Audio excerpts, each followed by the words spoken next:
روية الذي لم يزل قائما دائما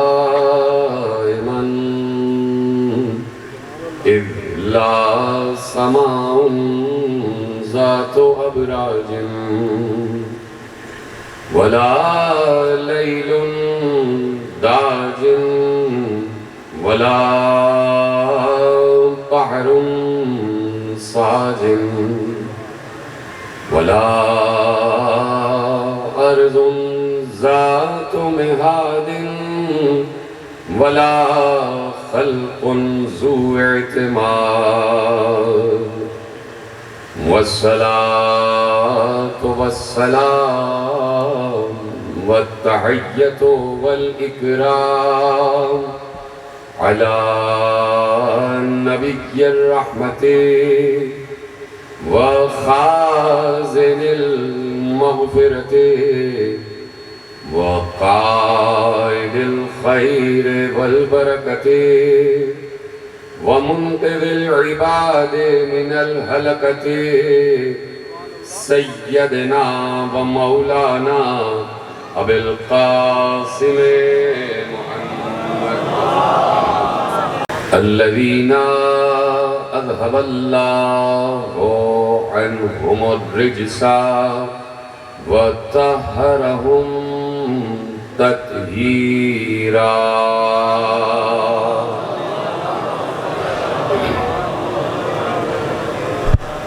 أما بعد وقد قال الله سبحانه وتعالى في محكم كتابه المجيد وفرقانه الحميد وقوله الحق بسم الله الرحمن الرحيم ذلك فضل الله يؤتيه من يشاء واللہ ذو الفضل العظیم.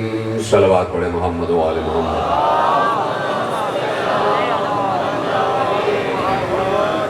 1446 ہجری کے عشرِ ماہ محرم الحرام کی مرکزی امام بارگاہ فیصل آباد دھوبی گھاٹ میں آج آپ دوسری مجلس میں شریک ہیں اور ہم گفتگو کر رہے ہیں اپنی بے بضاعتی کے باوجود، اپنی کم علمی کے باوجود، اپنی کم فہمی کے باوجود، اپنی نامعرفتی کے باوجود گفتگو کر رہے ہیں مقامات حیدریہ.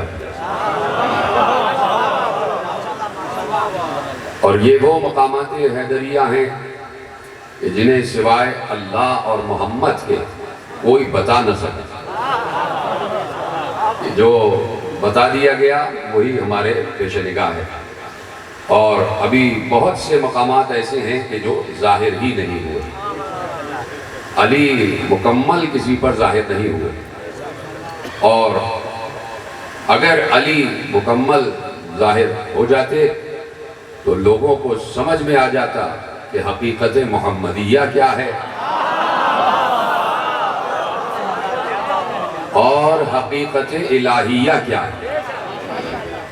تو جتنا انسانی ذہن کی ساخت بنائی گئی ہے اور جتنی اس میں عقل رکھی گئی ہے اتنا ہی اس میں علی منتقل کیا گیا. عقل کے حساب سب کو سمجھ آ جاتا کہ علی کون ہے اگر اس عالم انسانیت میں سب کا دماغ سلمان جیسا ہوتا.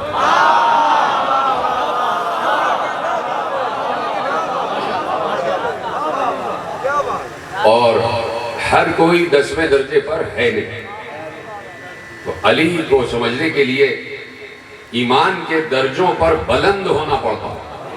ایمان کے درجوں پر بلند ہونا پڑتا ہے. اور علی نے ارشاد فرمایا کہ الایمان 4 شعب. توجہ فرما رہے ہیں آپ؟ میں بات نہیں کر رہا، میں گفتگو نہیں کر رہا. علی بات کر رہے ہیں منبر کوفہ پر، اور محفوظ کرنے والوں نے نہج البلاغہ میں خطبہ محفوظ کیا. اور میں نہج البلاغہ سے خطبہ آپ کے حوالے کر دوں. تو اب میں دیکھنا چاہتا ہوں کہ جب آپ بیٹھے ہوتے اور میں بیٹھا ہوتا آپ کے ساتھ اور علی یہ خطبہ دے رہے ہوتے تو آپ کیسے سنتے؟ ضروری نہیں ہے کہ میں ترجمہ کروں تو آپ بولیں. آپ الفاظ دیکھیں کہ زبان الہی نظام سے جملے ادا ہو رہے ہیں. وہ زبان کے جسے لسان اللہ کہا گیا اس زبان سے جملے ادا ہوئے، اور اس زبان کے جملے وہ ایسی زبان کے لسان صدق فی الآخرین. اللہ نے کہہ دیا تھا کہ ہم آخرین میں ایک سچی زبان مقرر کریں گے. وہ سچی زبان کیا ہے؟ لسان صدق علیہ. سورہ مریم میں کہہ دیا کہ آخری زمانے میں ایک زبان ہوگی، یہ جو زبان سچی زبان ہوگی، اور وہ زبان علی کی زبان ہوگی. بڑی بلند زبان ہوگی، بڑی اعلیٰ زبان ہوگی، اور اس میں ایمان پر علی گفتگو کر رہے ہیں. اور کیا کہا کہ الایمان علی اربع شعب، ایمان کے 4 شعبے ہیں. علی بول رہے ہیں اور آپ چپ رہیں گے، مجھے حیرانی سے نہیں دیکھیے گا. آپ ایسے تصور کریں کہ جب میں پتہ نہیں کتنے لوگ ہیں کہ جو الحمدللہ جا چکے ہیں مسجد کوفہ، یقیناً گئے ہوں گے، اور جو نہیں گئے ان کے لیے دعا ہے کہ وہ اسی سال بلائے جائیں. تو جو گئے ہیں وہ اپنے آپ کو مسجد کوفہ میں منتقل کریں، اپنی روح کو، اپنی عقل کو، اپنی معرفت کو، اپنے منظر کو مسجد کوفہ میں لے جاؤ. اور وہ منبر دیکھو کہ جو مسجد کوفہ میں محراب کے برابر میں رکھا ہوا ہے، اور جہاں علی بیٹھ کے سلونی کہتے تھے. بار بار کہہ رہا ہوں کہ علی کے الفاظ پر غور کرو. ایسی فصاحت و بلاغت، ایسے الفاظ. ابھی موقع ملے، آج کل تو بہت زیادہ آپ کو موقع مل جاتا ہے کہ صبح جلدی اٹھتے ہیں تاکہ مجالس میں شریک ہو جائیں. اور ویسے تو علی کا چاہنے والا صبح جلدی ہی اٹھتا ہے، اس لیے کہ علی نے جو ایک دعا رکھی ہے، دعائے صباح، صبح کو پڑھنے والی دعا. کبھی غور کرنا، صبح پڑھو گے تو تمہیں اور بڑا لطف آ جائے گا، لیکن اگر موقع ملے تو ابھی جا کے پڑھیے گا. دعائے صباح، یہ وظائف الابرار یا جو بھی کتاب ہے اس میں یہ دعا لکھی ہوئی ہے. اس میں الفاظ پر غور کرنا کہ علی نے الفاظ کیسے استعمال کیے ہیں. معلوم ہوتا ہے کہ ایک کوئی صحیفہ ہے جو آسمان سے اتر رہا ہے، کوئی صحیفہ ہے جو آسمان سے اتر رہا ہے، اور علی گفتگو کر رہے ہیں. منبر پہ علی بول رہے ہیں، اور سب علی والے بیٹھے ہوئے علی کو دیکھ رہے ہیں. اور سماعتوں میں وہ آواز رس گھول رہی ہے کہ جس آواز نے پہلی مرتبہ کائنات کی بنیاد بھی رکھی، اور آخری مرتبہ وہی آواز سور بھی پھونکے گی. جو ہے الایمان علی اربع شعب علی اربع دعائم، ایمان کے 4 ستون ہیں، ایمان کے 4 شعبے ہیں. علی بتا رہے ہیں، اور علی نے یقیناً دنیا میں کسی سے پڑھا نہیں ہے. میں کیسے عرض کروں، اگر آپ ساتھ دیں گے تو مجھے خود لطف آتا ہے کہ جب علی کی باتیں.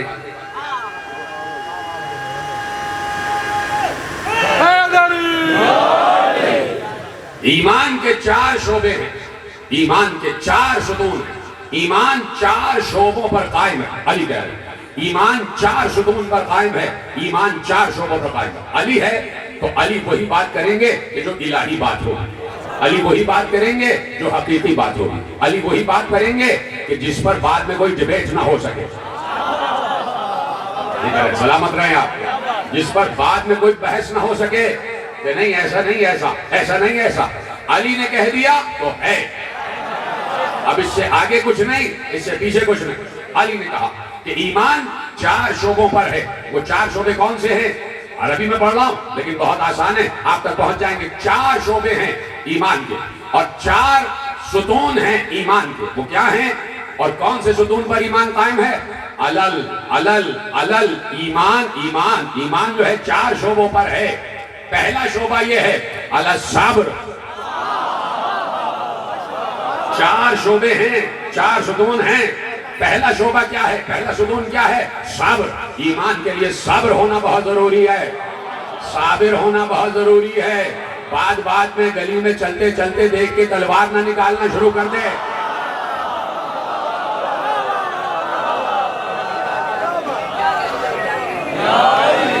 جہاں موقع ہو وہاں تلوار نکالے. دیکھیے میں نے روکا ہے، بات روکی ہے میں نے. مجھے امام شافعی کا ایک قول یاد آ گیا. امام شافعی علیہ الرحمہ بہت بڑے امام اہل اسلام ہیں. تو انہوں نے کہا کہ ما اقول شخص، میں اس شخص کے بارے میں کیا کہوں، میں اس شخص کے بارے میں کیا کہوں، لَيَجْتَمِعَنَّ مِنْهُ، کہ جس میں عَلَى ثَلَاثَةٌ فِي ثَلَاثَةٍ، کہ جس میں تین کے ساتھ تین جمع ہو گئے. لَيَجْتَمِعَنَّ ثَلَاثَةٌ فِي ثَلَاثَةٍ، میں اس شخص کے بارے میں کیا کہوں کہ جس کے اندر تین خوبیوں کے ساتھ تین خوبیاں جمع ہو گئی. اور پھر آگے کیا کہتے ہیں، یہ تین اور تین ایسے ہیں جو دنیا میں کائنات میں کسی انسان میں کبھی جمع نہیں ہوئے. امام شافعی کہہ رہے ہیں کہ یہ تین اور تین خوبیاں ایسی ہیں کہ جو دنیا میں کائنات میں کسی انسان میں جمع نہیں ہوئی. میں اس شخص کے بارے میں کیا کہوں کہ جو علی ہے، کہ جس میں تین اور تین ایسی خوبیاں جمع ہو گئیں کہ جو کائنات میں کسی انسان میں نہ اولین میں نہ آخرین میں جمع ہوئی. تو کہا وہ کون سی خوبیاں ہیں؟ کہا وہ خوبی ہے السخاوت مع الجود، کہ سخاوت جود کے ساتھ، جود کے ساتھ. اور پھر کیا کہا، الشجاعت مع الرائے، شجاع بھی ہو اور صاحب عقل بھی ہو. لیکن تو آپ کو لانا تھا کہ شجاعت کے لیے معاملہ فہمی بہت ضروری ہے کہ کہاں تلوار نکالنا ہے، کہاں تلوار نکالنا ہے. اور تیسری خصوصیت العلم مع العمل، کا علم و عمل کسی میں جمع نہیں ہوتے سوائے علی کے. شجاعت اور رائے کسی میں جمع نہیں ہوئے سوائے علی کے. جود و سخاوت کسی میں جمع نہیں ہوئے سوائے علی کے. توجہ فرما لیا آپ نے. تو اب کیا کہا ہے کہ ایمان کے چار شعبے. الصبر، صبر بہت ضروری ہے ایمان کے لیے. ایمان کے لیے صبر ضروری ہے.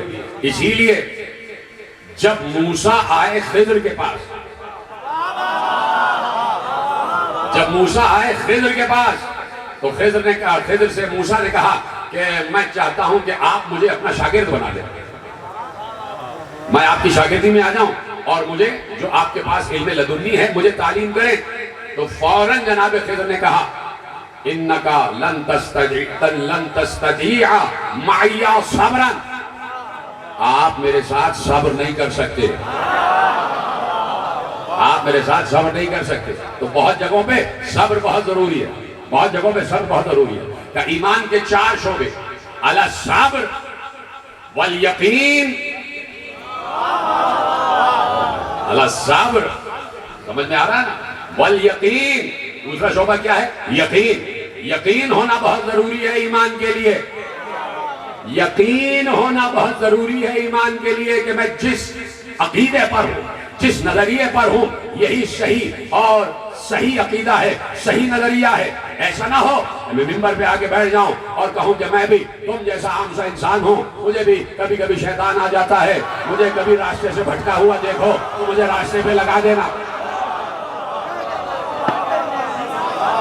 الصبر والیقین والعدل والجہاد. سمجھ گئے؟ چار شعبے ہیں ایمان کے، چار شعبے. الصبر والیقین والعدل والجہاد.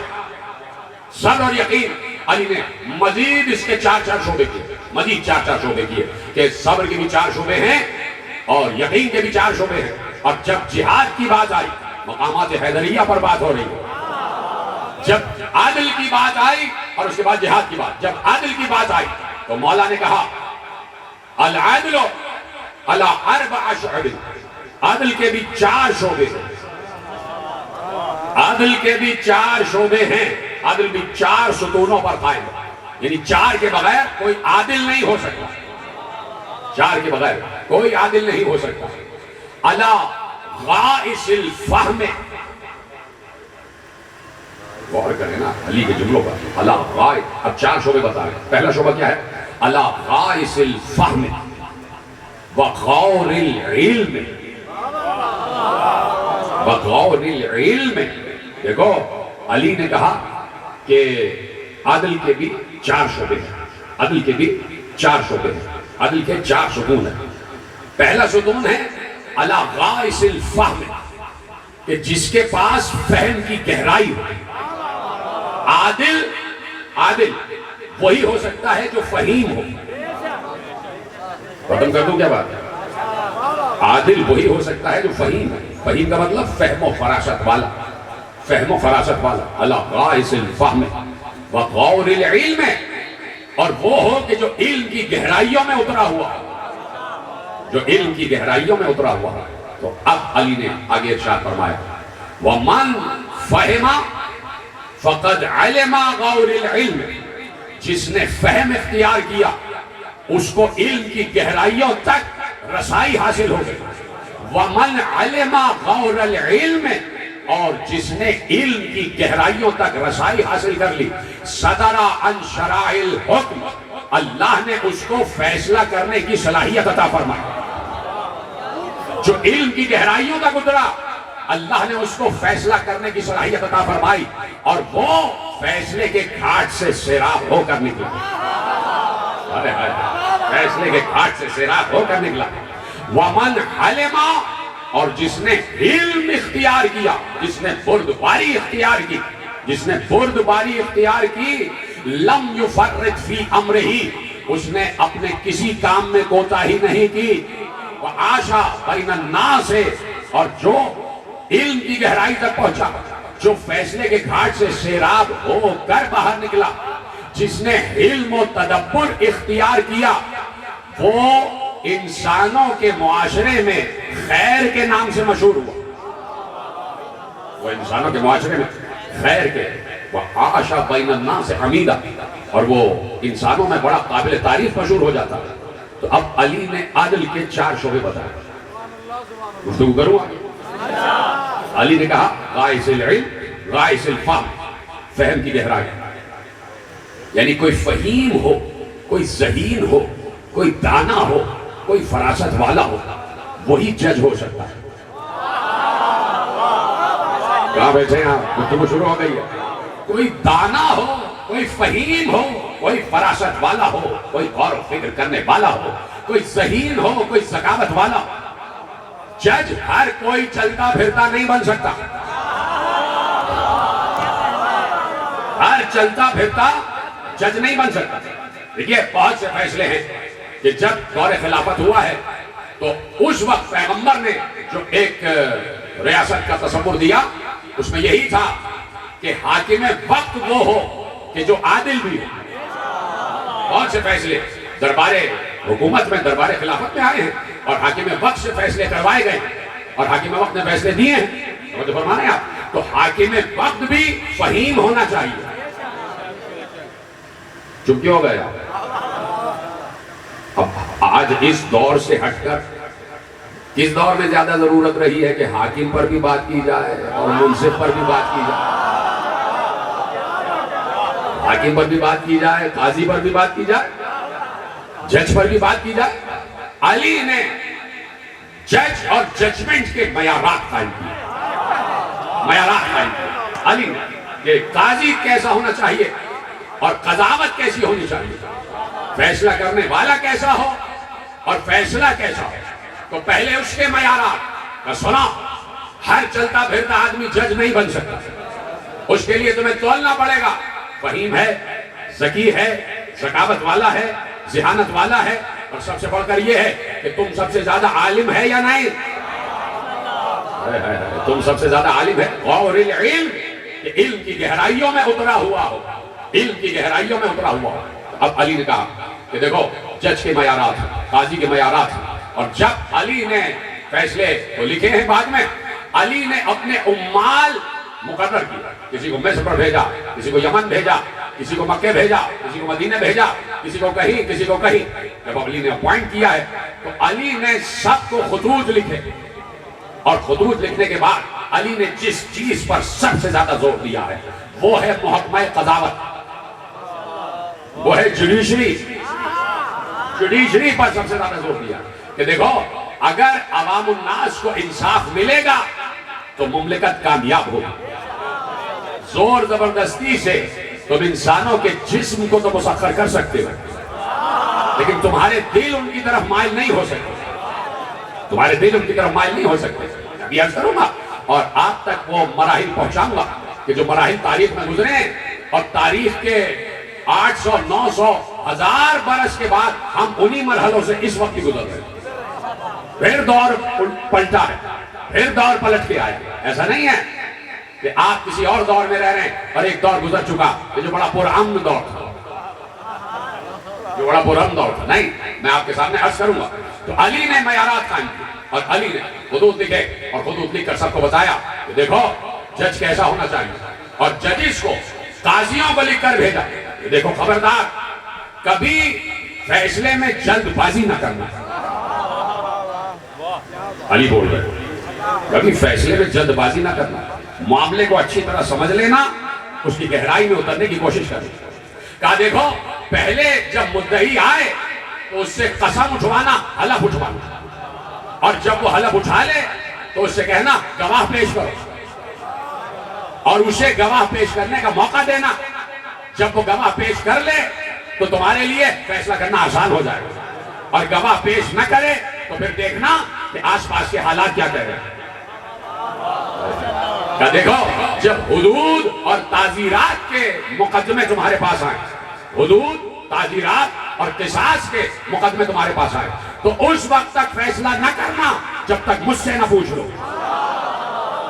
یہ طرح سلامت رہے. پیچھے والے حضرات بھی ساتھ ہیں. کہا کہ حدود، قصاص اور تعزیرات کے فیصلے اس وقت تک نہ کرنا جب تک مجھ سے کنسلٹ نہ کر لو، جب تک مجھ سے متوجہ نہ ہو جاؤ. اور کہا سنو، کسی خوشامد خور کو اپنا مصاحب نہ بنانا، کسی خوشامد کرنے والے کو اپنا مصاحب نہ بنانا، کسی رشوت لینے والے کو اپنا مصاحب نہ بنانا، اپنا حاشیہ بردار نہ بنانا. خبردار ججوں سے کہا کہ کسی کے حق میں ایسے فیصلے نہ کرنا، مساوات قائم کرنا کہ عوام الناس میں اور تمہارے قریبی لوگوں میں کوئی فرق نہ ہو، کہ تمہارے قریبی جو ہیں انہیں تو تم سے فیصلہ لینے کے لیے آسانی رہے، اور عوام الناس تمہارے دروازے پہ کھڑی رہے اور تم تک پہنچ نہ سکے. کیا سنو، ایک وقت عبادت خدا کے لیے مقرر رکھنا اور کامل عبادت کرنا، اور مکمل اور متوجہ ہو کے اللہ کی عبادت کرنا، توجہ کے ساتھ عبادت کرنا، اور کامل عبادت کرنا، ناقص عبادت نہ کرنا. اور دیکھو تمہارے دروازے سائلوں کے لیے کھلے رہے، تمہارے دروازے سائلوں کے لیے کھلے رہے. اور دیکھو اجازت ہے کہ ایک لفظ علی نے کہا ہے اگر بار خاطر نہ ہو، آپ کے نہیں کسی کے، اجازت ہے. علی نے کہا کہ سنا، جب تمہاری بزم میں لوگ آ جائیں اور سائل آ جائے، کوئی فیصلہ کروانے والا آ جائے، کوئی فریادی آ جائے، اس وقت تمہاری بزم میں کوئی فوجی نہ بیٹھا ہو، کوئی پولیس والا نہ بیٹھا ہو، کوئی انتظامیہ والا نہ بیٹھا ہو، اس لیے کہ سائل کی ہو سکتا ہے شکایت انہی کے خلاف ہو اور وہ تم سے شکایت کرنے میں تعمل کرے. علی بول رہے خبردار سب کو مساوات کے ساتھ، سب کو مساوات کے ساتھ برتنا، اور کسی کے لیے بھی ایسا نہ ہو کہ اس کو زیادہ اس کو کم. حاکموں کو بھی کہہ رہے ہیں اور قاضیوں کو بھی کہہ رہے ہیں. دیکھو شرط گواہ کس کو بنانا ہے؟ متوجہ ہے؟ شرط گواہ کس کو بنانا ہے؟ دیکھو سب کو گواہ بنا لینا سوائے ان کے کہ جنہوں نے کبھی جھوٹی گواہی دی ہو.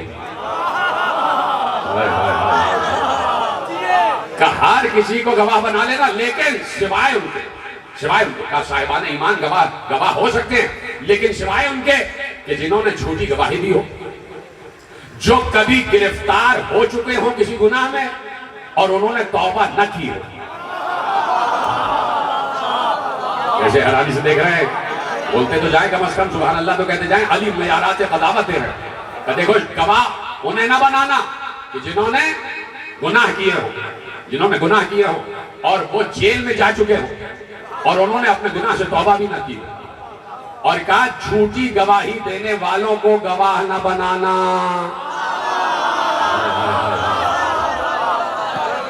جھوٹی گواہی دینے والوں کو گواہ نہ بنانا۔ عدالت کے باہر بہت سے کھڑے رہتے ہیں،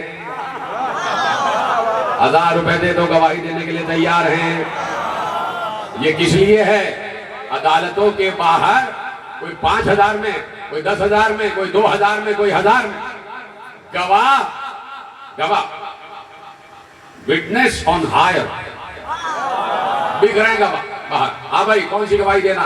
یہ گواہی 1000 روپے دے دینا، گواہی دے دیں گے، جبکہ معلوم ہی نہیں کہ معاملہ کیا ہے۔ گواہ بک رہے ہیں، 1000 میں گواہی، 2000 میں گواہی، 5000 میں گواہی، 10,000 میں گواہی۔ اب سمجھ میں آیا کہ 1400 برس پہلے بھی ہوا، 1 لاکھ دینار، 2 لاکھ دینار، 3 لاکھ دینار، 4 لاکھ دینار۔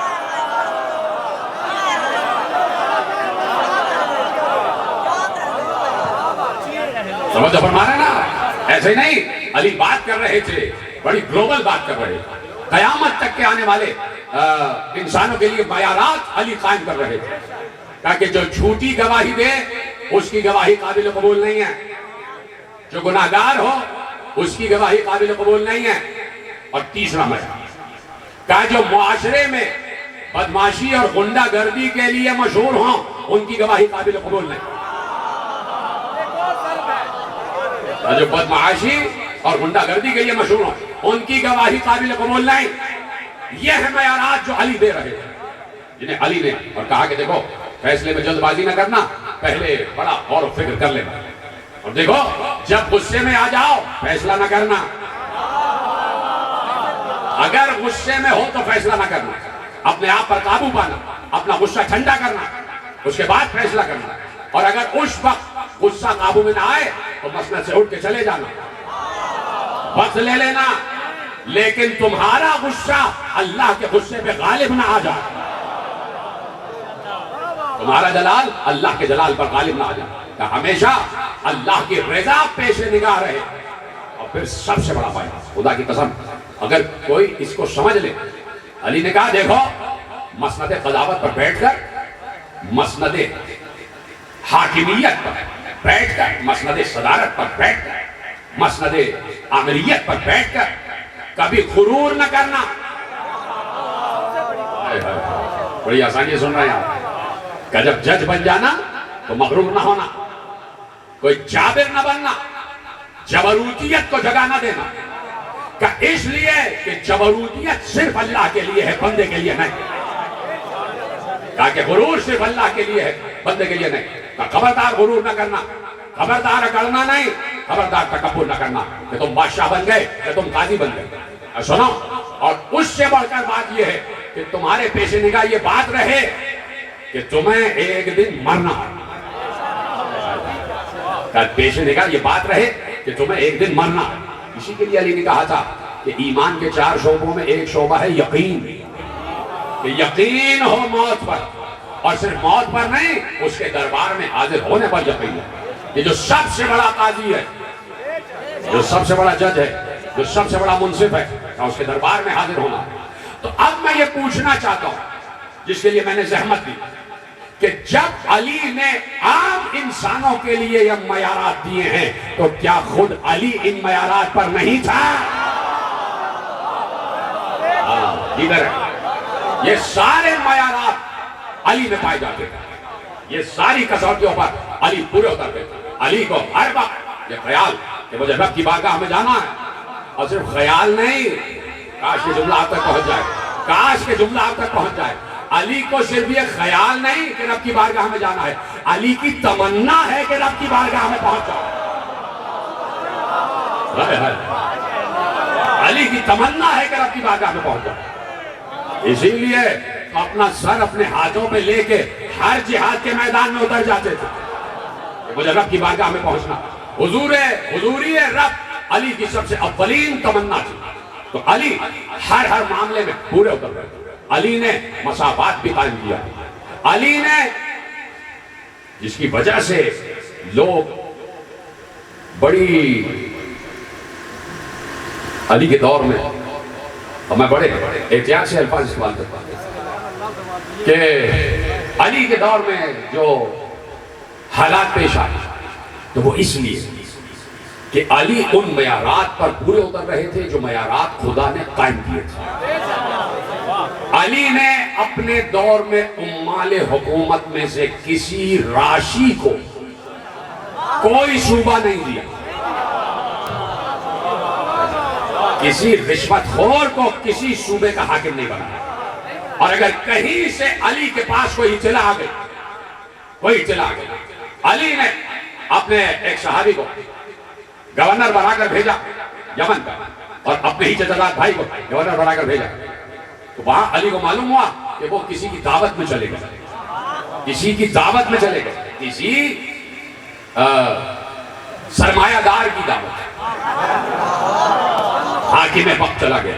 علی کو معلوم ہوا، علی نے سخت سرزنش کی کہ جب تک حکومت میں ہو تم وہاں کیوں گئے؟ تم وہاں گئے ہوگے، اس نے تمہارا ادب کیا ہوگا، تم نے اس کا ادب کیا ہوگا، اور اس نے تمہاری دعوت دی ہے تو اس کا مقصد کچھ ہوگا کہ تم سے وہ کوئی مقصد حاصل کرنا چاہتا ہے. خبردار، اپنے دور حکومت میں ویسے زندگی گزارو جیسے ایک غریب مفلس انسان زندگی گزارتا. تو علی ان معیارات پر پورے اتر رہے تھے، اس لیے علی کے خلاف مسلسل جنگیں ہو رہی ہیں.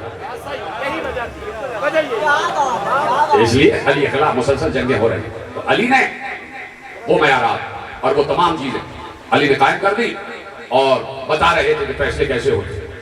ٹھیک ہے، اجازت ہے کہ بات آگے بڑھائی جائے. اب علی تو علی ہے، علی ہر بڑے انسان سے بڑا ہے. جہاں پر بھی کوئی بلند نظر آ جائے علی اس سے بھی بلند، کوئی اور بلند نظر آئے علی اس سے بھی بلند، کوئی اور بلند نظر آئے علی اس سے بھی بلند. اور میں 13 رجب کو کہہ چکا کہ علی کا مطلب ہی یہ ہے، مال ایسا فوق ہے جس سے اوپر کوئی شے نہ ہو، اسے علی کہتے ہیں. اللہ بھی علی ہے، اس سے اوپر کوئی شے، اور اللہ نے علی کو علی بنایا. تو اب جتنا علی کوئی بلند نظر آئے گا علی اس سے بھی بلند. اور اب ضرورت ہے کہ قدیر کے فیصلوں کو تسلیم کیا جائے. بات آگے بڑھ رہی ہے، جس کے لیے میں نے زحمت دی کہ اس کے بعد ضرورت ہے کہ قدیر کو تسلیم کیا جائے. پیغمبر نے علی ہی کو مولا کیوں بنایا؟ اب میں دلہ آپ کے حوالے کرتا ہوں، اس کی بہت سی وجوہات ہو سکتی ہیں. ایک وجہ آپ کے حوالے کرتا ہوں کہ جس کے لیے علی نے عادل کا نظام قائم کیا کہ عادل کیسا ہو، انسانوں کے لیے علی نے معیارات دے دی. اب خود علی عادل اور عدالت کے کس معیار پر ہے؟ اس لیے کہ علی صرف علی نہیں ہے، علی لسان اللہ بھی ہے، علی عین اللہ بھی ہے. علی دنیا میں عین اللہ ناظرۃ فی الارض، اللہ کی دیکھتی ہوئی آنکھ. اس وقت میں آپ کو دیکھ رہا، آپ مجھے دیکھ رہا. مجھے نہیں پتا کہ آپ کے دل میں کیا ہے، آپ کو نہیں پتا میرے دل میں کیا ہے، لیکن عین اللہ جانتی ہے کہ کسی کے دل میں کیا ہے. عین اللہ کو پتا ہے کہ کسی کے دل میں کیا ہے. اب اس عین اللہ کا تعارف پیغمبر نے غدیر میں کرایا اور کہا یہ ہے مولا تمہارا، اس لیے کہ میں تمہارا مولا ہوں، میرے علاوہ تمہارا کوئی مولا نہیں. تو میں مولا جس کو مولا کہوں گا وہی مولا ہوگا. تو اب پیغمبر اپنے دور میں عین اللہ، اور جاتے جاتے علی کو عین اللہ کے منصب پر قائم کر کے پیغمبر گئے اور دنیا کے حوالے کیا. تو علی نے بظاہر فیصلے کیے کہ جو سب کی سمجھ میں آئے، لیکن کچھ فیصلے علی کے ایسے ہیں کہ دنیا حیران ہو گئی. کوفہ ہے، مسجد کوفہ علی کی مسند قضاوت، علی جوڈیشری کا شعبہ سنبھالے ہوا ہے. علی عامل حکومت بھی ہے، علی خلیفہ پاک بھی ہے، علی اللہ کا تمام عالم انسانیت کا امام بھی ہے، علی قدیر کا مولا بھی ہے، علی عین اللہ بھی ہے، علی لسان اللہ بھی ہے، علی ید اللہ بھی ہے، علی وجہ اللہ بھی ہے، علی جنب اللہ بھی ہے، علی اذن اللہ بھی ہے. یہ سب ہے نا علی. علی مسند قضاوت پر بیٹھے ہوئے. توجہ، یہیں تک تمہید ہو گئی مکمل. اب لے جائیے جملے. علی مسند قضاوت پر بیٹھے، علی جج ہے، علی قاضی. یہ لفظ کتنا اچھا لگتا ہے علی کے ساتھ. علی قاضی، قاضی بھی علی، راضی بھی علی. بستر ہجرت میں تو رضا علی کے پاس ہے، علی قاضی. اور ایسے میں علی نے آواز سنی کہ باہر کچھ لوگوں کے شور کرنے کی آواز آ رہی. علی مسجد کوفہ میں بیٹھے ہوئے کچھ لوگوں کے شور کرنے کی آواز آ رہی ہے، اور ایسے میں علی مسجد پر ہے اور سامنے مسجد کوفہ کا دروازہ، لوگ بھرے ہوئے ہیں، علی خطبہ دے رہے ہیں، باتیں کر رہے ہیں، لوگوں کے سوالوں کے جوابات دے رہے ہیں۔ ایسے میں ایک شخص بلند قامت، منظر دیکھ رہے ہیں آپ، بلند قامت، عبا کے اوپر ایک چمڑے کا لباس پہنے ہوئے، سر پر سرد رنگ کا عمامہ سجائے ہوئے، پاؤں میں نالین ہے، اور ایسے میں باہر بالکل دروازے پر شور کرتا ہوا داخل ہوا، اور تیزی سے داخل ہوا، صفوں کو چیرتا ہوا داخل ہوا، اور یہ کہتا ہوا آ رہا تھا، کسی کو سلام نہیں کیا اس نے، بیچ میں آیا اور یہ کہتا ہوا آ رہا تھا، تم میں اللہ کا شیر کون ہے؟ یہ رہے سلامت رہے، اور بات ختم ہو رہی ہے، تم میں اللہ کا شیر کون ہے؟ تم میں سب سے بہترین فیصلہ کرنے والا کون ہے؟ تم میں سخیوں کا سخی کون ہے؟ تم میں کریموں کا کریم کون ہے؟ تم میں اللہ کا مقرب کون ہے؟ تم میں اللہ کی ذات میں گھل مل جانے والا کون ہے؟ تم میں بہترین فیصلہ کرنے والا کون ہے؟ تم میں اللہ کا ولی کون ہے؟ اب مسلسل وہ علی کی فضیلت بیان کر رہا ہے، تم میں اسد اللہ کون ہے؟ تم میں ولی اللہ کون ہے؟ تم میں وجہ اللہ کون ہے؟ تم میں کرم اللہ کون ہے؟ تم میں کرم اللہ کون ہے؟ یہ باتیں کہے جا رہا ہے، اور کہہ کے آگے آ رہا ہے، آگے آ رہا ہے، آگے آ رہا ہے، سب اس کو دیکھ رہے ہیں کیا بات کر رہا ہے، اس لیے کہ بلند قامت کا ہے، کچھ لوگ کھڑے ہو گئے، کچھ بیٹھے ہوئے ہیں، کچھ ادھر ہو گئے، کچھ ادھر ہو گئے، کچھ نے راستہ دیا، اور وہ آگے آیا، ایک بار علی کے سامنے آگے کھڑا ہو گیا اور کہا کیا، ایک بار علی نے اسے مخاطب کیا، کہا سن کیا کہتا ہے، اے ابو سعد ابن ابو الفضل ابن ربیع،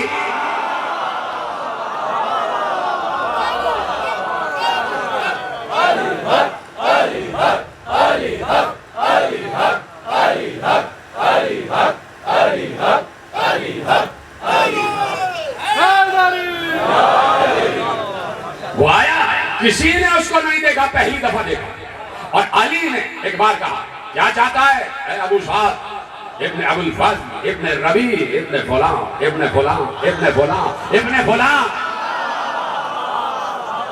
علی نے پورا شجرہ گنوا دیا، کہ سن میں ہوں علی ابن ابی طالب،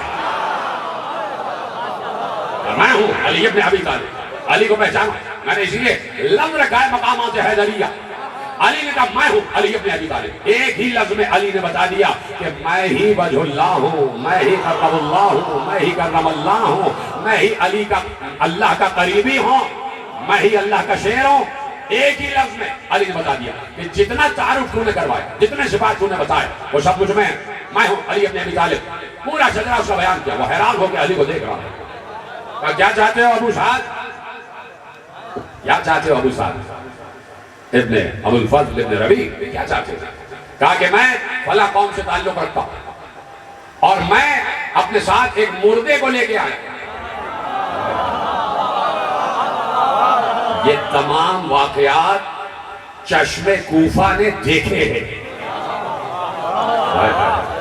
چشم کوفہ نے دیکھے ہیں، یہ واقعات اپنی آنکھوں سے دیکھے ہیں، بہت سے واقعات تاریخ انبیاء میں گزرے ہیں کہ جہاں انبیاء نے فرعون کو کتنے معجزات دکھائے، فرعون کو کتنے معجزات دکھائے موسیٰ نے، یعنی کبھی ٹڈی کا عذاب آ رہا، کبھی چوہوں کا عذاب آ گیا، کبھی پانی خون بن گیا، یہ سب بنی اسرائیل پہ عذاب آئے نا، اور ہر عذاب پہ کہتے تھے موسیٰ سے، فرعون کہتا تھا اے موسیٰ اپنے اللہ سے کہو یہ عذاب ڈال دے، ہم تم پر ایمان لے آئیں گے، موسیٰ دعا کرتے تھے، عذاب ڈل جاتا تھا، فرعون اور اس کے تمام حواری کہتے تھے یہ جادو ہے، جب مصیبت آتی تھی تو کہتے تھے کہ ہم مان رہے ہیں، اور جب مصیبت ٹل جاتی تھی تو انکار کرتے تھے، یہ واقعات ہوئے ہیں، یہ بات یاد رکھنا، اس سے پہلے میں ایک جملہ عرض کر دوں، اور میں کسی مقام پر کہہ چکا کہ وہ دور جو گزرا تھا 1400 برس پہلے کا دور، جو دور گزرا ہے، جو امامتوں کا دور تھا، جو امامتوں کا دور تھا، سن 329 ہجری تک جب غیبت صغریٰ و کبریٰ ہوئی ہے، 256 کے بعد 329 ہجری تک، وہاں 329 ہجری تک جو دور تھا وہ معجزات کا دور تھا، اس وقت لوگ معجزات دیکھنے کے عادی تھے، ان کو پتا تھا کہ معجزات کیا ہوتے ہیں، یہ دور ایجادات کا دور ہے، اس وقت کوئی بھی نئی سے نئی ایجاد ہو جائے آپ کو حیرانی نہیں ہوگی، آپ کو حیرانی نہیں ہوگی، ہے کہ نہیں؟ اچھا یہ ایجاد ہو گیا، یہ ہاں ہو سکتا ہے، بالکل یہ تو ایجادات کا دور ہے۔ اس وقت معجزات کا دور تھا، معجزات ہوتے تھے اور لوگ یقین کرتے تھے۔ یہ بات ذہن میں رکھیے گا۔ کیا چاہتا ہے ابو صاحب؟ کہا میں ایک قبیلے سے تعلق رکھتا ہوں۔ کہا کیوں آئے ہو؟ کہا میرے ساتھ ایک مردہ ہے اور میری قوم 60,000 نفوس پر مشتمل ہے، میں ان 60,000 کی نمائندگی کر رہا ہوں اور میرے پاس ایک مردہ ہے۔ کہا کیا چاہتے ہو؟ کہا میں چاہتا ہوں کہ آپ مردے کو زندہ کریں۔ کہا کیوں؟ کہا اس لیے کہ ہمیں نہیں پتا کہ اس نے کس نے قتل کیا، اس کا قاتل کون ہے، اور اس کے قتل کا قصاص لینے کے لیے 50 لوگ تلواریں حمال کیے ہوئے تیار ہیں کہ جیسے ہی قاتل کا پتہ معلوم ہو وہ اس سے قصاص لے۔ تو ہم چاہتے ہیں کہ پتہ چلے کہ قاتل کون ہے، ہمیں یہ نہیں معلوم ہو رہا کہ قاتل کون ہے۔ کہا مردہ کہاں ہے؟ کہا باہر ایک ناقے پر تابوت ہے، اس تابوت میں مردہ رکھا ہوا۔ علی نے دور سے دیکھا، صرف دروازہ نظر آ رہا تھا اور دروازے کے بھی باہر وہ ناقہ کھڑا ہوا ہے اور وہ اس ناقے پر مردہ ایک تابوت ہے۔ علی بیٹھے مسجد کوفہ کے منبر پر۔ علی نے کہا اس کا قاتل اس کا چچا ہے۔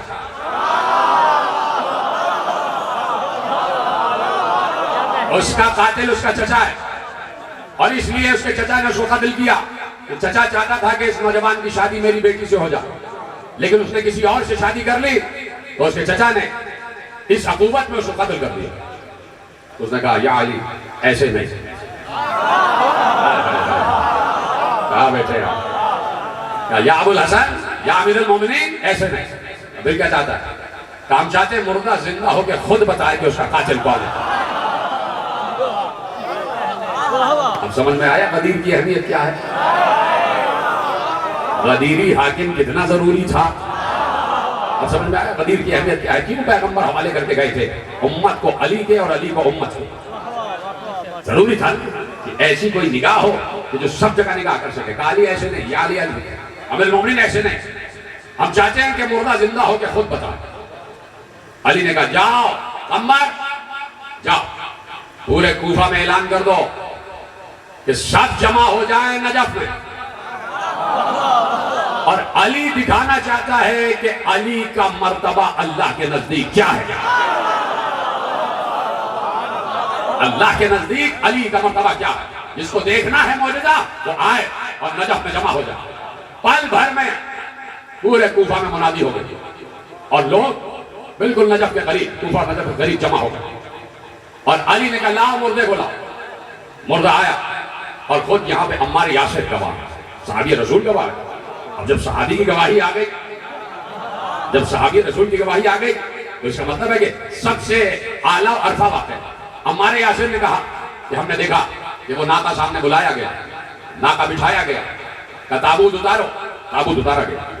عمار کہتے ہیں کہ تابوت کے اوپر سبز کپڑا رکھا ہوا، سبز کپڑے سے تابوت ڈھکا ہوا تھا۔ کہا کہ کپڑا ہٹایا گیا تو ایک خوبصورت نوجوان نظر آیا، اس کی ہلکی ہلکی داڑھی نکل رہی تھی، اس کی مسیں بھیگ رہی تھی، ابھی سبزے کا آغاز ہوا، لمبی لمبی زلفیں، اس کی خوبصورت چہرہ اور اس کی گردن کٹی ہوئی اور خون بہ رہا، اور وہ تابوت میں لیٹا ہوا۔ علی نے کہا کتنے دن ہو گئے؟ اس نے کہا 41 دن ہو گئے اس کو قتل ہوا اور ہم اپنے قبیلے سے چلے ہیں اور یہاں پہنچے 41 دن۔ اب مجھے کچھ ویوز آ رہی ہیں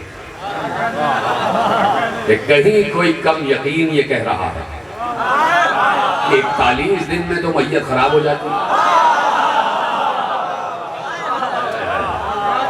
41 دن میں تو میت خراب ہو جاتی ہے، تو 41 تو بہت ہیں، 3 دن میں میت خراب ہو جاتی ہے، 4 دن میں خراب ہو جاتی ہے، 5 دن میں، 6 دن میں، 7ویں دن تو بالکل ڈیکمپوز ہو جاتی ہے۔ ہو جاتی ہے نہیں ہو جاتی؟ پہلے تو بتاؤ ہاں یا نہیں۔ 7 دن میں میت خراب ہو جاتی ہے یا نہیں؟ ہے نا؟ پیچھے تک سب کو قبول ہے، یہاں بھی سب کو قبول ہے۔ 7 دن میں میت خراب ہو جاتی ہے، ہوتی ہے یا نہیں ہوتی؟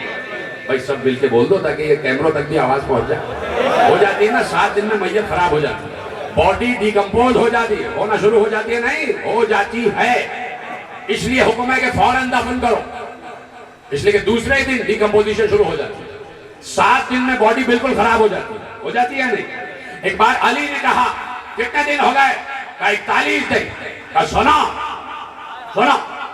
موسیٰ کی قوم نے ایک مردے کو زندہ کرنے کے لیے موسیٰ سے کہا، تو موسیٰ سے اللہ نے کہا کہ ایک گائے تلاش کرو۔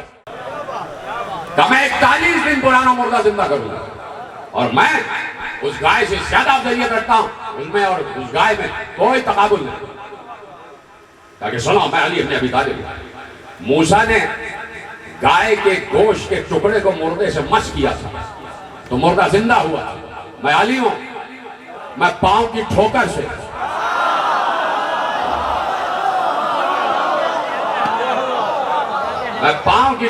مردے کو زندہ کروں گا۔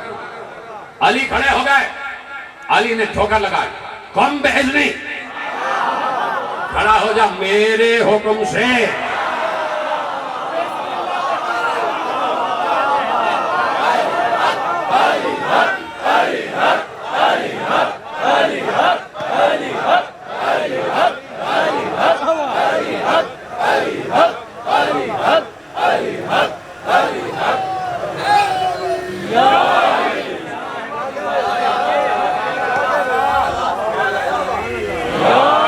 کھڑے ہو جا میرے اذن سے، میرے امر سے، میرے حکم سے کھڑے ہو جا۔ کیا مجال یہ مردہ زندہ نہ ہو، مردہ زندہ نہ ہو، کیا مجال؟ ملک الموت تو آس پاس ہی پھرتا رہتا ہے، ملک الموت تو آس پاس ہی پھرتا رہتا ہے، کیا مجال کہ مردہ زندہ نہ ہو؟ زندہ ہوا، زخم دوبارہ ملے، گردن کٹی ہوئی جڑی۔ جو گردن کٹی ہوئی تھی وہ جڑی، لوگوں نے دیکھا کہ گوشت کے ٹکڑے مل رہے ہیں، رگیں مل رہی ہیں، کوئی ٹاکا نہیں لگایا جا رہا۔ ارے یہ علی تو بڑا علی ہے نا، اسی کا چھوٹا علی، علی رضا، یہ تو پھر بھی انسان تھا۔ علی رضا نے شیر قالین سے کہا، گردن کے ٹکڑے ملے، زندہ ہوا، اور جیسے ہی کہا تھا نا علی نے کہ قم بإذنی، میرے اذن سے زندہ ہو جا، تو اب کچھ کہتا ہوا اٹھا۔ کیا کہتا ہوا اٹھا؟ اجازت ہے کہ پیش کر دوں؟ کہتا ہوا اٹھا، لبیک لبیک یا حجت اللہ فی الانام، لبیک لبیک یا حجت اللہ فی الانام، والمتفرد بالفضل والانعام۔ اس کے کوئی جملہ ایسے ہی سمجھ لیتا، کہا کہ میں حاضر ہوں اے مخلوقات پر اللہ کی حجت، اے مخلوقات پر اللہ کی حجت، میں حاضر ہوں۔ اور پھر کیا کہا؟ المتفرد بالفضل والانعام، لفظ عجیب استعمال کیا، اس زندہ ہونے والے مردے نے عجیب لفظ استعمال کیا، والمتفرد بالفضل والانعام۔ اور جا کے اپنی قوم کو پورا یہ واقعہ بیان کر دو، جو کچھ ہوا۔ وہ کھڑا ہوا، اس نے علی کے قدموں کو پکڑا اور کہا یا علی، اب یہاں سے کوئی واپس جائے تو احمق ہی ہوگا۔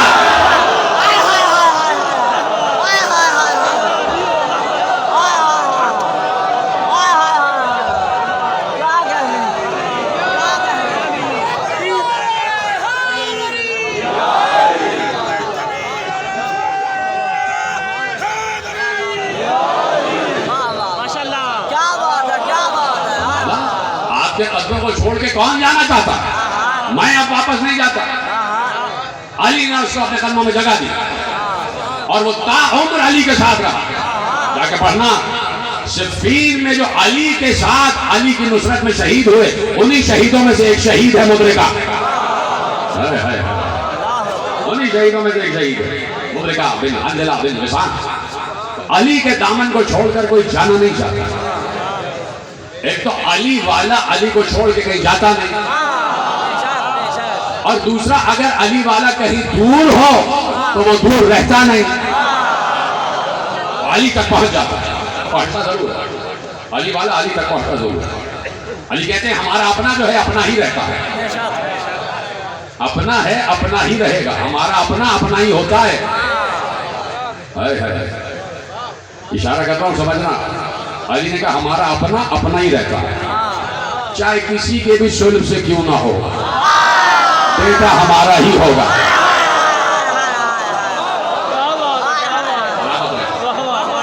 ہمارا اپنا اپنا ہی رہتا ہے، کہیں بھی ہو ہم تک پہنچ جاتا ہے اور ہم سے دور رہ نہیں سکتا۔ یہ ہے امامتوں کا تعارف، یہ ہے مقام علی، کہ یہ علی نہیں ہے۔ نعوذ باللہ ایک مثال دے رہا ہوں، اس لیے کہ کم علم ہو آپ کے پاس اس سے زیادہ مثال ہوگی۔ یہ علی نہیں ہے، یہ ایک مقناطیس ہے جو لوہے کو کھینچ رہا ہے۔ شرط یہ ہے کہ لوہے کی صفت تو ہو، اب تشریح کر دو جملے کی، شرط یہ ہے کہ سلمان صفت تو ہو۔ جہاں سے بات چلی وہی ختم ہو رہی ہے کہ 10ویں درجے پر ہے ایمان، سلمان 10ویں درجے پر ایمان ہے۔ علی نے فیصلہ کر دیا کہ علی غائص الفہم وغور العلم وزہرت الحکم ورساخت الحلم، 4 مضبوط بنیادیں ہیں ایمان، اور انہی ایمان کی بنیادوں میں عدل بھی، اور عدل علی کا شیبہ ہے، عدل علی کا شیبہ ہے، اور علی کے ہاتھ میں جو تلوار ہے وہ بھی عادل ہے۔ علی کے ہاتھ میں جو تلوار ہے ذوالفقار، موضوع کا تعارف شروع ہو گیا ہے آج، یہ رکھیے گا یاد، موضوع کا تعارف آج شروع ہو گیا۔ علی کے ہاتھ میں جو ذوالفقار ہے، ابھی بھی نہیں بولو گے، یہی تو موضوع ہے، اسی پر تو بات کرنا ہے۔ علی کے ہاتھ میں جو ذوالفقار ہے وہ بھی عادل ہے، وہ بھی بغیر صلب دیکھے ہوئے نہیں چلتی، وہ بھی نسب کو دیکھ کر چلتی ہے۔ اور علی کے بعد ذوالفقار حسن کے ہاتھ میں، حسن کے بعد ذوالفقار حسین کے ہاتھ میں، حسین کے ہاتھ میں ذوالفقار۔ اور خود میرا مولا زین العابدین کہتا ہے کہ میں نے اپنے بابا کی جنگ دیکھی، میں دیکھ رہا تھا، پردہ ہٹایا، میں تفصیل عرض کروں گا، شاید 9ویں تقریر جو ہوگی وہ اسی موضوع پر ہوگا، 8ویں یا 9ویں تقریر، لیکن آج میں آپ تک ایک صرف منظر پہنچا تھا تاکہ جس وقت میرا بابا جنگ کر رہا تھا، پردہ ہٹا، میں اٹھا عصا کے سہارے سے دروازے پہ آ کے کھڑے ہو گیا، میں نے بابا جنگ کرتے ہوئے دیکھا۔ مدینے میں میرا مولا بیان کر رہا کہ میرا مولا، میرا بابا تلوار چلا رہا تھا، میرا بابا حسین تلوار چلا رہا، ذوالفقار حسین کے ہاتھ میں۔ تو میں نے بہت سے ایسے دیکھے کہ میرے بابا کی زد میں تھے، تلوار کی زد میں تھے، اور کسی نے پتھر مارا، کسی نے نیزہ مارا، لیکن میرے بابا نے ان سے منہ پھیر لیا، زد میں تھے تلوار کی لیکن تلوار نہیں چلا۔ تو کسی نے کہا ایسا کیوں نہیں ہوا؟ اس لیے کہ میرے بابا کی ذوالفقار ہمیشہ اس پر چلتی ہے جس کی نسل میں کوئی مومن نہ آنے والا۔ کہ حسین دیکھ رہے تھے کہ سلبوں تک کون مومن آنے والا۔ تو کربلا میں بھی کچھ لوگوں پر حملہ ہوا اور کچھ پر حسین نے کچھ کو چھوڑ دیا۔ یہ ہے زین العابدین جس نے حسین کی جنگ بیان کی۔ اور آج جو مصائب ہم تک پہنچے وہ 2 کی زبانی ہے۔ لکھنے والے نے لکھا کہ حسین کربلا سے 2 عظیم خطیب مدینے سے لے کر چلے، کربلا کی طرف 2 عظیم خطیب حسین مدینے سے لے کر چلے، اس لیے کہ حسین کو معلوم تھا کہ یہ خطیب ہی ہوں گے کہ جو پوری کربلا کو پوری دنیا میں پہنچا دیں۔ تو ان 2 عظیم خطیبوں کا نام، ایک کا نام زین العابدین، ایک کا نام زینب ہے۔ ہاں، بیوی کا نام آئے تو کوئی خاموش نہ رہے۔ ایک علی کا بیٹا علی بن حسین، حسین کا بیٹا، اور ایک علی کی بیٹی، ایک حسین کا بیٹا، ایک حسین کی بہن۔ یہ 2 ہیں جنہوں نے کربلا 4 دانگ عالم میں پہنچا دیا۔ سلام ہو انصاران حسین، سلام ہو اصحاب حسین، السلام علی الحسین وعلی علی ابن الحسین وعلی اولاد الحسین وعلی اصحاب الحسین۔ رو رہے ہو نا؟ جس جگہ پر اولاد حسین پر سلام ہے وہیں اصحاب حسین پر سلام ہے، وہیں اصحاب حسین پر سلام ہے۔ جتنا اصحاب حسین کا تذکرہ سنو گے یا کیا جائے گا تو جب مرو گے اتنے ہی اصحاب تمہاری روح کو لینے آئیں گے۔ تو زیادہ سے زیادہ اصحاب کا تذکرہ ضروری ہے کہ اصحاب کا تذکرہ کیا جائے کہ انہوں نے حسین کا ساتھ چھوڑا نہیں، انہوں نے حسین کو تنہا نہیں چھوڑا. کچھ تو ساتھ چل رہے تھے اور کچھ راستے سے ساتھ ہو رہی تھی. جا رہے تھے حسین منزل سالبیہ کے قریب سے گزر رہے تھے. ایک دور سے ایک قبیلہ نظر آیا اور قبیلے کے قریب سے گزرے. وہاں سے ایک خاتون باہر آئی. اس کو معلوم ہوا کہ یہ فرزند رسول کا قافلہ جا رہا ہے. وہ خاتون عیسائی تھی، نصرانی تھی، قبیلہ نصرانیوں کا تھا. اس خاتون کا نام قمر تھا. وہ آئی، اس نے کہا پیاسے ہیں، چشمہ بہتا تھا خشک ہو گیا، اب ہم یہاں سے پوچھ کرنا چاہتے ہیں پانی ہے نہیں. حسین نے کہا کہاں تھا چشمہ؟ حسین وہاں پہنچے. حسین نے اس جگہ کو دیکھا، اپنا پاؤں اس جگہ سے مس کیا. تو حسین فخر اسماعیل ہے. حسین نے اپنی ایڑیوں کو زمین سے مس کیا، چشمہ دوبارہ جاری ہو گیا. قافلے والے شکر گزار ہو گئے. حسین آگے بڑھ گئے. کچھ دن بعد، کچھ دیر بعد اس عورت کا بیٹا بھی آ گیا اور اس نے دیکھا کہ چشمہ بہ رہا ہے. اماں میں تو دور دور دیکھنے گیا تھا تو چشمہ خشک ہو گیا، یہ دوبارہ سے چشمہ کیسے ہو رہا ہے؟ یہاں سے ایک سخی کا قافلہ گزرا تھا، ایک کریم کا قافلہ گزرا تھا، فاطمہ کے بیٹے کا قافلہ گزرا تھا اور انہوں نے یہ چشمہ دوبارہ جاری کیا. بیٹے اب ہم پر یہ واجب ہے کہ ہم ان کا شکریہ ادا کریں. شکریہ ادا کریں. کس جانب گئے ہیں؟ ایسی جانب آگے گئے ہیں، کہیں نہ کہیں ملاقات ہوگی. لیکن بیٹے تیری شادی ہونے والی ہے، تو جب تیری بارات لے کر جاؤں گی تو حسین سے راستے میں ملاقات ضرور ہوگی. بارات لے کر چلی، بیٹے کی شادی ہو گئی. بیٹا 17 دن کا دولہا، 17 دن ہوئے. واپس آنے لگی تو اسی کربلا میں کچھ خیمے لگے ہوئے دیکھے، کچھ قناتیں لگی ہوئی دیکھی، کچھ جھولداریاں لگی ہوئی دیکھی. ایک طرف بہت فوج اور ایک طرف چند نفوس. دور قافلہ روکا، بیٹے سے کہا جاؤ دیکھ کے آؤ یہ کون کو ہے. بیٹا گیا، تڑپتا ہوا واپس آیا. کہ بیٹے کیا ہوا؟ کہ اماں جس حسین کا آپ نے تذکرہ کیا تھا اسی حسین کا قافلہ ہے. اچھا، میں تو ان کے ہاتھ پہ ایمان لے آئی ہوں، میں تو اسلام لے آئی ہوں. تو بیٹے میں تو جا رہی ہوں حسین کی طرف، اب تو جان تیری عروس جانے، تیری زوجہ جانے. بیٹے نے کہا اماں یہ کیسے ہو سکتا ہے کہ آپ جائیں اور میں نہ جاؤں؟ بیٹے کی زوجہ نے کہا یہ کیسے ہو سکتا ہے کہ میرا شوہر جائے اور میں نہ جاؤں؟ سنیں گے کس لیے وہب قلبی کی ماں نے کس لیے کہا کہ میں حسین کی طرف جا رہی ہوں؟ اس لیے کہ جیسے ہی بہن نے کہا کہ اماں حسین تنہا نہیں آیا، اجرکم اللہ اجرکم اللہ، حسین تنہا نہیں آئے. حسین کی بہنیں بھی ساتھ ہیں، حسین کی بیٹیاں بھی ساتھ ہیں، حسین کے اہل حرم بھی ساتھ ہیں. ماں نے کہا میں جا رہی ہوں، علی کی بیٹی کی خدمت میں رہوں گی. زوجہ نے کہا میں بھی علی کی بیٹی کی خدمت میں رہوں گی. چل پڑا یہ قافلہ، پہنچ گئے حسین کی طرف. یہ بھی پیاس اور وہ بھی پیاس. آ گیا کربلا کا دن، آ گیا عاشور کا دن. آپ کی آوازیں بلند ہو رہی ہیں، آپ کے ہاتھ سینوں پر پڑ رہے ہیں. تو کیا عظیم قربانیاں ہیں کہ جو انصارہ نے حسین نے دی ہیں. سنیں گے جملہ، میں اس خاتون کو بھی سلام کرنا چاہتا ہوں اور وہب قلبی کی زوجہ کو بھی سلام کرنا چاہتا ہوں. روایت پڑھوں گا اور تمہاری آوازیں گریہ بلند ہو جائے. اور کیا ہی اچھا ہے کہ آسمانوں سے ٹکرا جائے، اس لیے کہ کوئی معمولی شہادت نہیں ہے. 17 دن کا دولہا کہ جب آیا ہے میدان میں تو رپورٹ کرنے والوں نے رپورٹ کیا کہ ہمیں اس کے پاس سے تازہ حنا کی خوشبو آ رہی تھی، دولہا کی خوشبو آ رہی تھی. حسین لڑکا آ گیا میدان میں.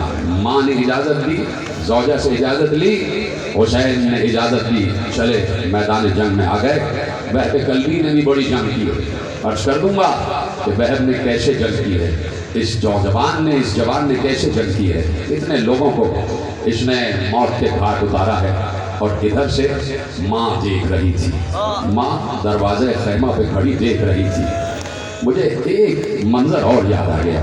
مجھے اجازت دو ایک منظر بیان کروں کہ جس وقت مسلم ابن اوسجہ کا لاشا آیا, ہاں ضرور کہہ دیں, تھکنا نہیں, میرے پاس بھی وقت مختصر ہے, تھکنا نہیں. جس وقت مسلم ابن اوسجہ کا لاشا آیا ہے نا, اور حسین لے کے آئی, زخمی ہے, مسلم ابن اوسجہ زخمی ہے. حسین نے اپنے زانوں پر ابن اوسجہ کا سر رکھ دیا.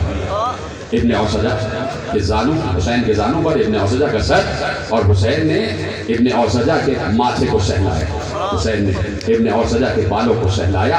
اور ایسے میں حبیب ابن مظاہر نے پوچھا, ابن اوسجہ کوئی وصیت ہے گھر والوں کے لیے؟ مسلم ابن اوسجہ نے کہا نہیں, گھر والوں کے لیے تو نہیں, وصیت صرف یہ ہے کہ میرے بعد میرے مظلوم آقا کا خیال رکھنا, میرے مظلوم آقا کا خیال رکھنا. یہ کہا اور ابن اوسجہ کی روح پرواز کر گئی. سنا ہے نا یہاں تک؟ ایسے میں ایک لڑکا برآمد ہوا, کوئی 10 یا 11 برس کا. اس کے ہاتھ میں تلوار تھی اور تیزی سے میدان کی طرف جا رہا تھا. حسین آگے بڑھے اور اس لڑکے کو اپنے سینے سے لگا لیا. کہاں جا رہے ہو؟ کس کے بیٹے ہو؟ کہا مولا مسلم ابن اوسجہ کا بیٹا, یہ جس کا لاشا آپ کے سامنے پڑا ہوا ہے. کہا بیٹے کیوں جا رہے ہو؟ تمہاری ماں تمہارے غم کو کیسے برداشت کرے گی؟ کہا اسی ماں نے تلوار لگا کے بھیجا ہے کہ جاؤ فرزند رسول کی خدمت کے لیے جاؤ اور فاطمہ کے لال پر اپنی جان کو قربان کر دو. ایک بار وہی ماں سامنے آ گئی اور کہا آقا میرے بیٹے کو جانے کی اجازت دے دیجیے. مجھے صرف یہ منظر بیان کرنا ہے, شاید آج تک کہیں بیان نہ کیا ہو. میں نے مقتل میں پڑھا, میرا سینہ پھٹ گیا, میرا کلیجہ پھٹ گیا کہ جیسے ہی بچے کو حسین نے اس کی ماں کی درخواست پر اجازت دی, بچہ گھوڑے پر بیٹھ کر چلا. اور جب بچہ چلا تو پیچھے پیچھے ماں جا رہی تھی, ساتھ ساتھ ابن اوسجہ کے بیٹے کے ساتھ ساتھ ماں جا رہی تھی. اور ماں بتا رہی تھی بیٹے ادھر حملہ کرو, بیٹے ادھر حملہ کرو. ایسی مائیں ملی ہیں, کربلا کی ماں سے کوئی مقابلہ نہیں ہو سکتا. اور ادھر بہب کلبی کی ماں دروازہ خیمہ پہ کھڑی ہوئی اپنے بیٹے کی جنگ دیکھ رہی تھی. اور بہب کلبی کی ماں بھی کہہ رہی تھی بیٹے ادھر سے حملہ ہو رہا, بیٹے ادھر سے حملہ ہو رہا. یہ پورا منظر فوج اشیاء دیکھ رہی تھی. یہ قمر اپنے بیٹے کو ہدایات دے رہی ہے. سب کی نگاہ میں بہب کلبی کی ماں بھی تھی اور بہب کلبی کا. بہب کلبی کو مار کے گرایا گیا. بہب کلبی زمین پر آ گیا, زمین پر آ گئے بہب کلبی. آواز دی السلام علیکم یا ابا عبداللہ. مولا میں زمین پر آ گیا, مولا میں زمین پر گر گیا. سنیں گے جملہ, بہب کلبی کی ماں بھی دیکھ رہی تھی, بہب کلبی کی زوجہ بھی دیکھ رہی تھی. مجھے نہیں پتا یہ جملہ کیسے پہنچے گا. دائیں بائیں پس پردہ میری مائیں بہنیں بیٹھی ہوئی ہیں. ابھی 17 دن کی دلہن ہے نا, 17 دن ہوئے ہیں شادی کرے. زوجہ سے برداشت نہ ہوا, تیزی سے دوڑتی ہوئی اس مقام پر آئی کہ جہاں شوہر کا لاشا گرا ہوا تھا. شوہر کا لاشا گرا ہوا تھا. بہت کر اپنے شوہر کی لاش سے لپٹ گئی اپنے شوہر کی لاش. سردار مجھے چھوڑ کے چل دیے, مجھ سے پہلے تم نے رغبت کی موت کی طرف. ابھی لاشے سے لپٹی ہوئی تھی کہ کسی نے گرز اٹھایا. بہب کلبی کی زوجہ کے سر پر گرز پڑا. زوجہ اپنے شوہر کے ساتھ وہی شہید ہوئی. فوج اشقیہ آگے بڑھی, ظلم ختم نہیں ہوا. آخری جملہ تقریر کا, ایک بار آگے بڑھے, بہب کلبی کے سر کو بالوں سے پکڑا. ختم ہو چکا ہے بہب کلبی. ایک بار ماں کو دکھا کر, ہنس ہنس کر, کہے لگا کر بہب کلبی کی ماں کے سامنے بہب کلبی کے گلے کو کاٹا. صرف کاٹا نہیں, ایک بار سر کو بالوں سے پکڑا, ماں کی طرف دیکھا. ماں نے سر کو زمین سے اٹھایا. اٹھانے کے بعد خون صاف کیا, مٹی صاف کی, پیار کیا. کہا بہب تو نے مجھے راضی کر دیا, میرا دودھ شہادت ہو گیا. اور یہ کہہ کے فوج کی جانب سر کو واپس پھینکا. ارے جسے فاطمہ پر سے صدقہ کر دیا اسے واپس نہیں لیتے.